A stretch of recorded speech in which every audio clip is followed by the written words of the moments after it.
What's up, everyone? This is Natasha, and you are watching Therapy Unveiled, an opportunity to talk about what happens behind the closed doors of therapy. I present to you different topics that I speak with my clients about in therapy with the hopes that you too can learn tips and strategies to live your best life. This episode, we're going to talk about the HAC habits. Yes. You're probably like, Natasha, what is HAC habits? I've never heard of this before. You're right. You never heard of HAC habits before because I just created it. And so, yes, this is brand new, breaking news. Yes, it's a whole type of way of thinking that I created. HAC habits. H-A-C. HAC habits. What is HAC habits? HAC habits are habits that block, stop, prevent us from living our best lives, from following through on self-commitments, from allowing ourselves to dream big and follow through on our dreams, just stopping us from living the life that we truly desire and becoming the person we truly want to be. So let's just get right on into it, right? What is the HAC habits? There's 3 types of behaviors. So HAC is an acronym. Each letter is a type of habit. So let's start with H. H is for hesitant, hesitation, hesitating, all of the above, where you end up finding yourself being slow to move. When we hesitate, we're slow to move. We're overthinking. We're being extra cautious. And in the moment, that sounds like the best strategy yet. Because when we're overthinking, we're like, yes, I'm overthinking. Because I need to figure out plan A, B, and C. I need to make sure that I know all the possible outcomes so I can prevent the negative outcome. The whole point of hesitating is to prevent a negative outcome from happening. And the hesitating calls us to wait until everything is just right. So that's why we're slow to move. That's why we're cautious. Because we're like, wait, I just got to make sure everything's right. I got to make sure everything is in order. Let me double check, triple check, quadruple check before I make my move, because everything has to be just right. All of this is being done to prevent the fear of failing. So what's driving the hesitation is this fear that I could fail. I could fail. I may fail. I am going to fail. And so if I prevent all of these negative outcomes from happening, if I'm able to predict negative outcomes or see the negative outcomes happening before they even get to me, I'm going to win. But what's happening is you're not winning because you're delaying the process of you following through on what you need to do to live your best life. You are delaying, you're keeping some good work or some good, projects or ideas on hold because I got to wait until it's just right. Or you might be at work and you might have a good project idea you want to present to your boss and you are hesitant to present it because I got to make sure my presentation is right. I got to make sure I have all the details. You done checked it like 5 times, but it's still not enough. Let me check it for the 6th time. Meanwhile, days went by, weeks are going by, and nothing is happening. Hesitate. A, we have H for hesitate, slow to move. A is for avoiding. When we avoid, we're not moving at all. So you have H where we're hesitant when we're slow to move. A is avoiding when we're not moving at all. And we're not moving because there is a fear again. Fear of change, fear of failing. And so it's like, well, this situation, it sounds really good, but what if I fail? This situation, this dream I have or this commitment that's been brought in front of me, if I say yes to this, it sounds really good, but what if it changes my life in ways that I'm not ready for? And so I'm just going to avoid it. And what's happening is we rationalize our avoidance by using excuses. And there's 2 types of excuses that we use when it comes to avoidance. There's the distraction excuse.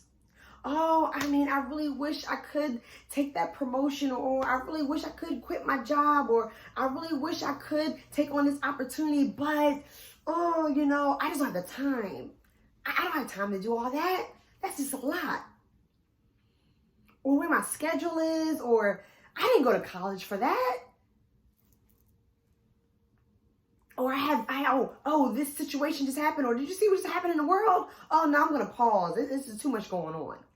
So you use distractions to rationalize why it's okay to not do it or why you shouldn't do it. Oh, my kids, they're still in school. Yeah, I just need to wait until they're out of school, and then I'll start thinking about that move. Distraction excuse. The other excuse is the excuse blame. We use blame to excuse why we can't do it. Distraction is used as an excuse why we won't do it or why we shouldn't do it. Blame is used as an excuse why we can't do it. So you can be blaming a certain person, a situation, your life, experiences. I can't do it because I've been through this, or I can't do it because this person put me in this predicament. So now I can't do anything, or I can't move in this direction anymore. Or I had this dream until such and such spent all my money, and now I don't have any money to do anything, so I can't do anything anymore. Blame. Paralyzing. It's paralyzing and stopping you from being able to make the moves that you need to make. So we have H, hesitation. A, avoidance. C, comparisons. When we compare ourselves to others, we're doing actually a combo of hesitate and avoid. We are hesitating when we compare because we're like, oh, well, maybe, again, being slow to move, cautious, because you're looking at how other people are doing it. You're like, well, let me just see how they do it first and see if I can really live up to this expectation. Or, oh, well, I gotta see if I'm able to avoid all these different things, or hesitate and protect myself from all these different possible outcomes that I'm seeing other people do. And I don't know if I'm gonna be able to handle it the way other people went through. So I'll wait. Hesitate. The avoidance piece is the excuses. Might be some blame in there and some distractions, right? Like, oh, wow, I saw my coworker do this, and they were able to, they don't have any kids, they're not married, like they were able to like fix their schedule and make it happen. There's no way I could do that. I have a family, I have kids, I have a husband. I'm not able to, I just got too much going on. I'm not gonna be able to change my schedule up the way my coworker did. Right? And so you end up comparing yourself to other people and how other people have done it or doing it. And then it causes you to hesitate or avoid.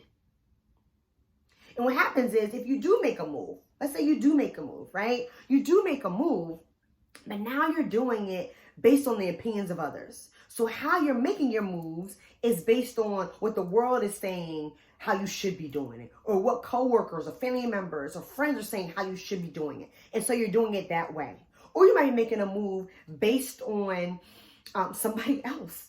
So you're making a move, but you're not doing it as your authentic self. You're doing it as somebody else.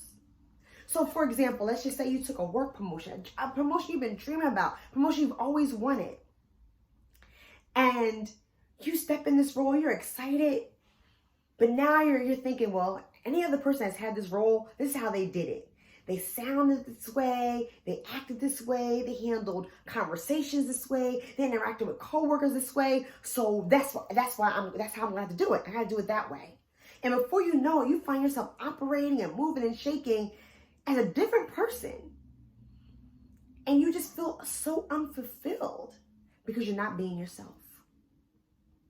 And the comparison is that fear, right? The fear for comparison is not being enough. So this fear is building up saying, no, I have to act this way, or I have to take in these opinions, because if I don't, then I won't be enough. This is what people are expecting from me. This is the expectations for this role or this task. This is how I need to be doing. This is how I should be doing it. And then before you know it, you're making choices. You're taking steps, not based on what you want to do or what you desire, but based on what you think you should be doing. And so then the comparison is hacking away at you living your authentic truth, being your authentic self due to fear of not being enough. And so the 3 Hack habits, again, are hesitate, avoid, and compare. Hack. And as you can see, they hack away at being your authentic self. They hack away at you being able to follow through on commitments that you've always wanted to do. They hack away you saying yes to yourself, activating your yes to opportunities that are being given to you. They're hacking away at you living your best life. And it's all being provoked by fear. Fear of failing, fear of change, fear of making mistakes, fear of not being enough. And so you might be thinking, all right, Natasha, you told me about these hack habits. I can see I'm one of the hack. I've been using one of these hack habits. I've been engaging in maybe 2 or 3 of the hack habits, right? So what do? How do I get through this? Do it scared. Yes, it's that simple. You might be looking at me crazy like, okay, that don't sound simple though, but it is that simple. And let me tell you why. You just got to do it scared. Because when you complicate things, you begin to overthink and then you begin to hesitate. And next thing you know, you're overthinking and you're delaying and you're waiting till everything is just right, or you're trying to prevent any type of negative possible outcome, and it's delay after delay and then nothing gets done. You know, another reason why you don't need to complicate things is when you complicate things, you begin to avoid. And then you don't make a move at all. And then you're finding every excuse of why you shouldn't do it or why you can't do it. And the third reason why you don't want to complicate things is because you begin to compare. You start looking around to see how everybody else is doing it. And then you try to see if you can fit that mold or you can fit into those shoes. And so when you complicate things, you begin to delay, you begin to compare and avoid and hesitate. And before you know it, nothing gets done. So you just got to take the jump. You just got to take the jump and just do it scared. Just do it scared and do it with your authentic self. An analogy I can give is thinking about ziplining. I don't know if any of you have been to ziplining before. I absolutely love ziplining. And when you're ziplining, for those who don't know, you are going to be on a platform. But before you're on the platform, they harness you up. They give you a test on like how to lock everything to make sure you're locked in from plank to plank. They check to make sure you're good. So by the time you're on a platform, you're good to go. But the hack habits kick in. You begin to hesitate. It's your turn. They're counting down and they're like 3, 2, you're like, oh, wait. Let me just take some deep breaths. Let me just take some deep breaths, right? Hesitate.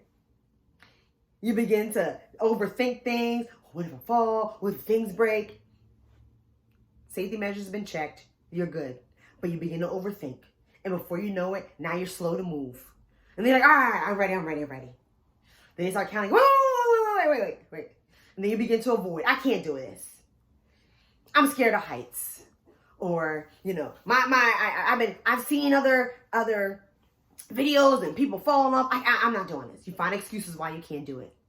I have kids. What if something happens to me? I got to make sure that I'm alive for my kids. Finding distractions.